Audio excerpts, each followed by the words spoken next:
You're live. You may be live. You hope you're live. Okay. I just got a package. I think today early. I'm not entirely sure because I didn't get your package is out for delivery today email uh, or anything. They give you a shipping confirmation, but I don't check those daily with the tracking numbers or anything because when it's a reputable company, I know it'll show up sooner or later. And LL Bean. Obviously, I've reviewed LL Bean products before. If you haven't seen them, then you can watch previous videos. Before I open the new one, in fact, I'm going to briefly talk about, because I think I'll get this exact same card possibly in the box. And so we won't be too redundant. The natural beauty of genuine leather. This footwear made of high quality leather. It may contain scratches, brands, scars, and other color variations. These are not flaws. They are characteristics of well tanned leather and assure the richness, good looks, and durability you can expect from genuine leather products. Genuine leather being one of those amorphous words. In the past, me and other people have spoken disparagingly of genuine leather, believing that it's a code word for crap, but apparently that's not always the case. Okay. Genuine leather can be a range of quality, and most of the LL Bean leathers that I've encountered have been acceptable. This part, though, relates to what I'm going to talk about briefly. The previous shoes that I got. And so that's why I mentioned in the description about I had to buy the next size up, whereas this is supposed to be the correct size. These are super tight. Dear customer, we are pleased that you have selected this pair of LL Bean hand-sewn shoes. The initial fit of a hand-sewn shoe style shoe should feel snug in the forefoot. This construction will stretch to the shape of your foot to provide a correct fit within a short period of time. How long that is, we don't know.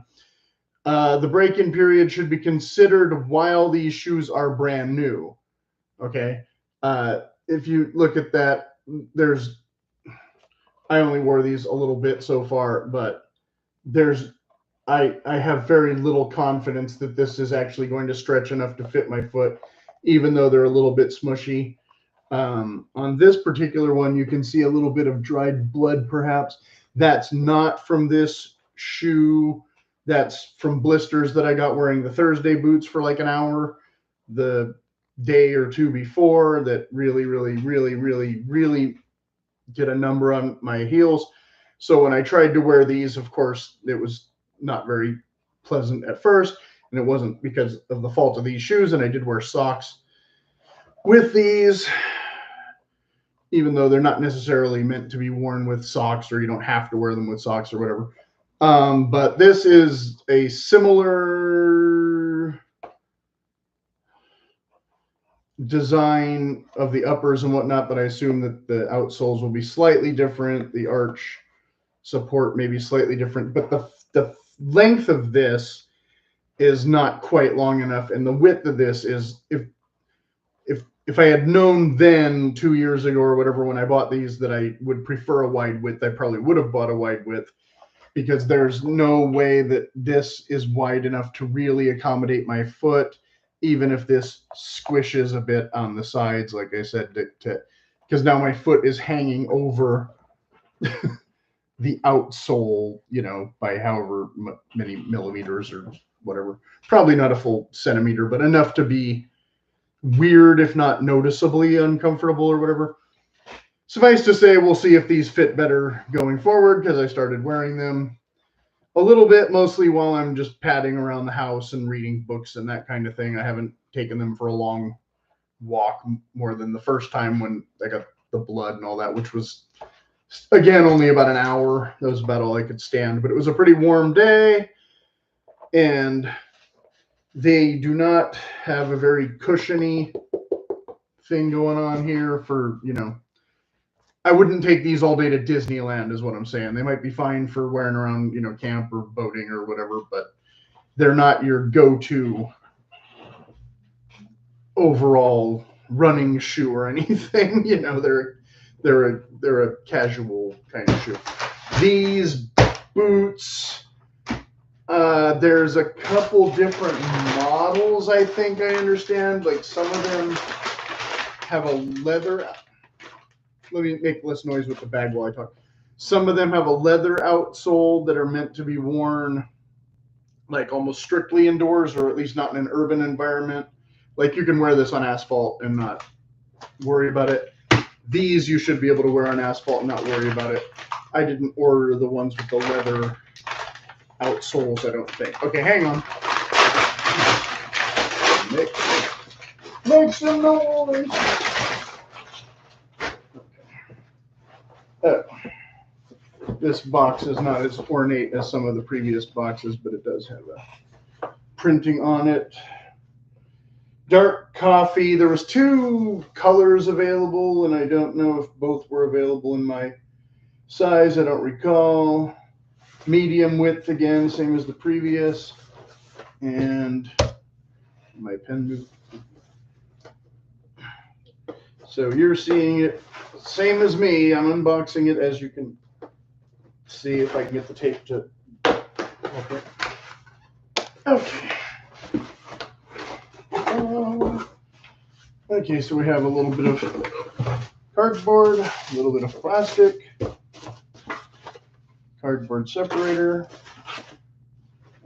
some nylon, I assume, laces, and then inside we have leather laces. Now, I had watched the video of Iron Snail where he was basically comparing these. Yeah, here it is. Same exact card. Handsewn fit card. So I already read this, so there's no surprises or mystery. Same card.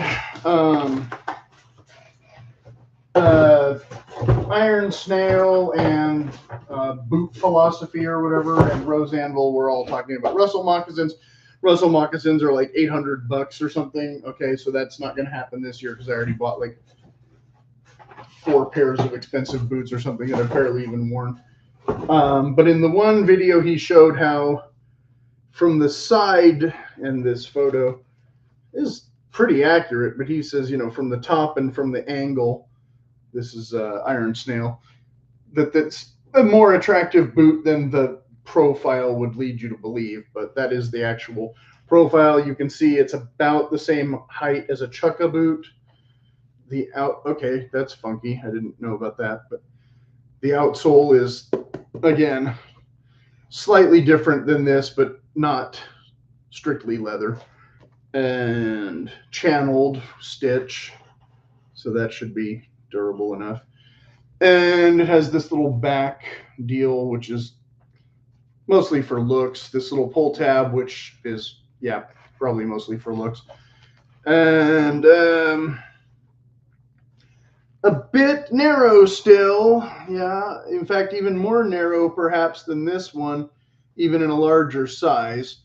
So I may be sending these right back. We'll see how they feel. They don't look too long. See, that's kind of, yeah. In fact, they look like they're the exact same length. So the 7.5, barely a little bit more toe room, but maybe the amount that I need. So the sizing, I'm holding the wrong shoe next to the wrong shoe. Close enough. Yeah, the sizing should be good for me, except they might squeeze my feet in the toes. But I shouldn't be banging my toe against the end of this like I am with this one. So that looks okay. Yeah, I should be able to wear these a fair amount and give an update review pretty soon. Yeah. Let's see what we got in here. This is where we get curious about it. Like these previous ones, it says usually it says like, oh yeah, made in El Salvador on these. And here we have also made in El Salvador. And the insole seems to be Similar arch support, but maybe a little more squish. So that's nice. Okay, try and get a little bit of light in there. We've got no lining. It's not too much of a rough out. Maybe a little bit suede. And the inside, it's basically a camp shoe.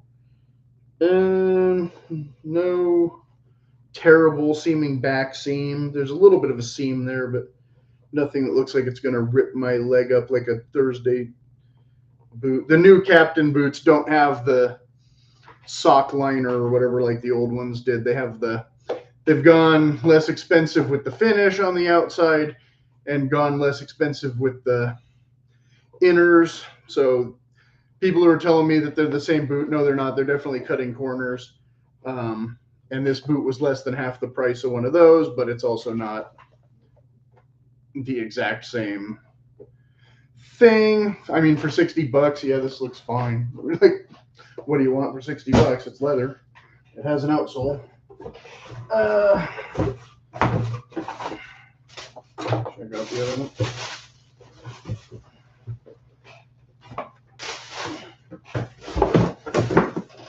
I usually try to do a thing where I read the box, but it's just a little too short. I'm here. You can almost see it. So yeah, here's the left one, which looks a lot like the right one without actually being the right one. It's the wrong one. Okay. I'm trying to do dad jokes for some reason today. So yeah, this little scratch should not be considered an imperfection, even though it's obviously shipping damage or whatever. So yeah, it is an imperfection, but they're going to get beat up is what they're trying to tell you. If you expect to treat these like dress shoes, you may be living in a fantasy world. Okay. Because they are definitely not meant to be dress shoes. Usually rawhide laces are kind of a giveaway that they're casual, but you never know what people expect these days. So yeah, you have, I guess this is technically a derby lacing system, even though it's not a standard kind of derby lacing system because it doesn't overlap. It just kind of ends abruptly there. And then the moccasin stitch looks like it could be a 2-piece or 3 with this front bit moccasin construction, but I wouldn't hold my breath. I'm sure it's an optical illusion. This is because it has this extra quarter piece or whatever down here, so there's almost no way this has lasted up the same way that the Russell ones are. Don't expect me to explain all of that like every other boot video channel has already done. Like, again, these aren't the same boots, so I'm not going to go all into that. And yeah, I don't know what else this, like I said, this heel is kind of funky. I don't know how that's going to feel or wear or what's supposed to get caught in there. I could see that being kind of a health hazard on certain trail conditions with roots and loose rocks and things. I'm not sure what's going to go on with that, but I'm also not going to summer camp this week. So how long before that is a thing? Yeah, there's a bit of squish here and a bit of, no real typical boot traction. I mean, I've called these boots instead of moccasins, but I imagine you could get this resold pretty easily with this channel stitch being an indication that hopefully you could get a wedge sole or a hiking sole put on here if you really wanted to.